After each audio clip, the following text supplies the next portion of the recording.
咁樣我哋唔單止係放過別人，亦都放過自己。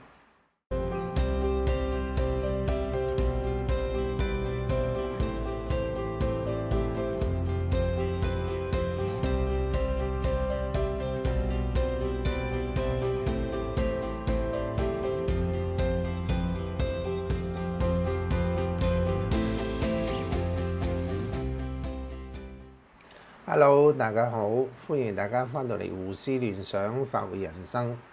唔知你身邊有冇一啲人，你好想去糾正佢，或者指出佢嘅錯誤，希望佢能夠有所改變，而符合你心裏面覺得正確嘅某啲習慣或者某啲嘅行為。我諗如果你試過嘅話，十居其九你都會覺得沮喪同埋好費力。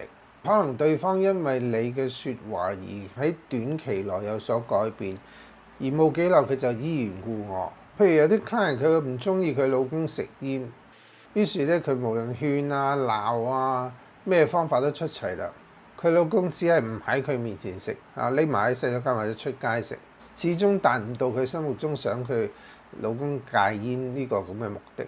又或者有啲家長咧，佢同我講，佢話佢個仔女唔做功課、唔温書，成日都掛住上網打機咁，鬧極嘅打極嘅都唔聽。佢覺得好沮喪，問我有啲咩嘅方法。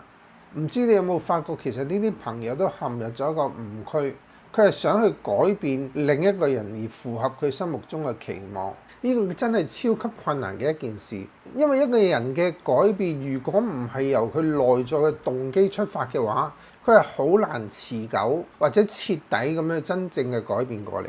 因為如果你了解我哋成長嘅過程裏邊，因應唔同嘅環境、唔同嘅文化，以至建立咗一套固有嘅認知，或者我哋叫做睇法，甚至係一啲深層次嘅價值觀同埋信念。呢個唔會因為某啲人一啲嘅説話而有所改變，除非佢內在嗰個嘅價值觀，佢內在嗰個諗法有轉變。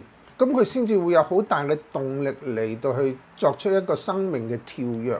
如果我哋因為唔能夠去改變一個人，而令到自己陷喺一個唔開心嘅情況嘅時候，喺阿德勒心理學裏邊就提出咗一個叫做主題分離。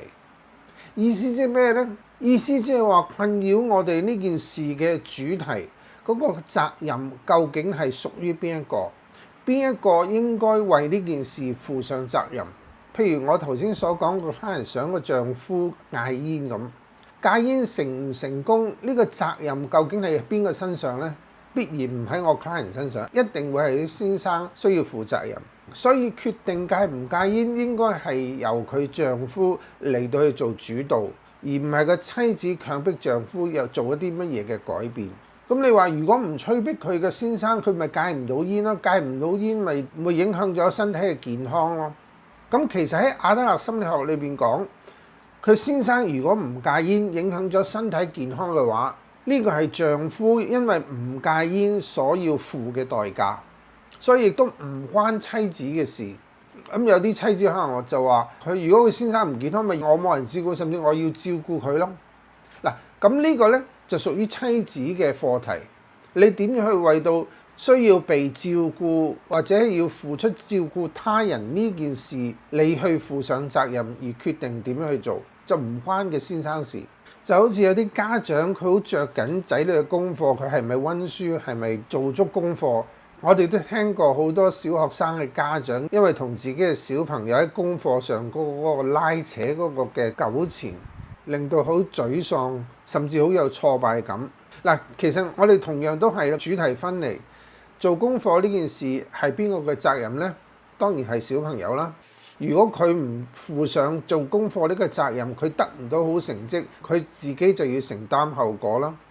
咁有啲家長就話：咁如果佢成績唔好，咪讀唔到間好學校，將來咪揾唔到嘢做咯。嗱，仔女嘅將來係點？其實係佢要面對佢自己嘅人生，呢個係佢嘅責任。而作為家長嘅責任就係提醒佢啦，同佢分享翻佢唔勤力讀書有一個好嘅成績，佢嘅未來可能係陷喺一個乜嘢嘅處境。呢個係仔女佢自己嚟到去選擇，甚至為佢自己嘅選擇去負上責任。而作為家長嘅只係從旁去支持佢。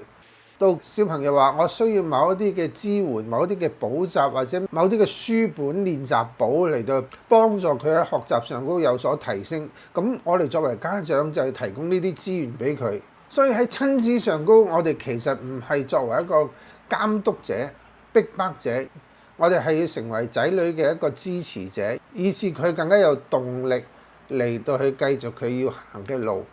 試問咧，有幾個小朋友因為家長嘅逼迫而會好勤力讀書同埋愛上讀書？就好似我哋成年人喺工作上高，如果日日都俾老闆鬧嘅話，你會唔會中意嗰個工作呢？相信你都會無時無刻咁想跳槽揾個另一份工作，係咪？所以喺 NLP 裏邊佢提到，如果我哋想要喺人際上高有一個好嘅關係，甚至係我令到我哋喺人生上高活得開心嘅話，佢一個嘅假設前提就係我哋要尊重別人嘅內心世界。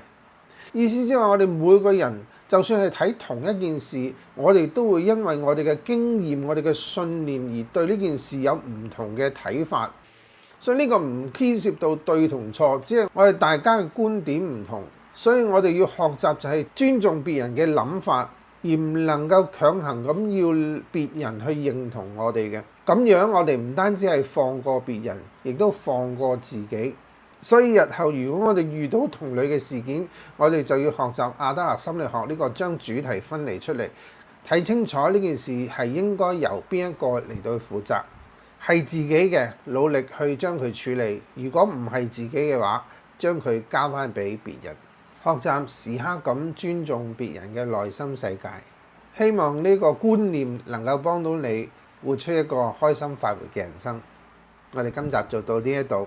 如果你中意呢條片嘅話，請你喺下底按讚、訂閱、留言、分享，同埋撳埋隔離嘅鐘仔，有新片嘅時候就可以第一時間通知到你。下集再見，拜拜。